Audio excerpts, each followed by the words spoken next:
টাকা দিছে।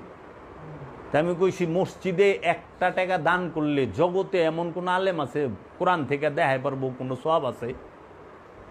কোনো সওয়াব নাই। মসজিদে দান করার মধ্যে কোনো সওয়াব নাই, কোনো সওয়াব নাই। মাদ্রাসা দান করার মধ্যে কোনো সওয়াব নাই, কারণ রসুলের জমানায় সাহাবীর জমানায় মাদ্রাসা ছিল না। মাদ্রাসার জন্ম হইল 1867 খ্রিস্টাব্দে।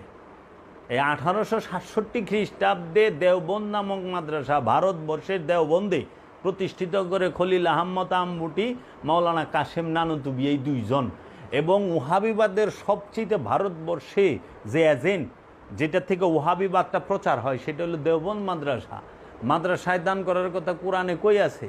কোরআন বলছে সূরা বাকারার 177 নম্বর আয়াতে 6টা স্থানে দান করবা, 6 স্থানে দান করার কথা, যে এইখানে দান করলে তোমাদের সওয়াব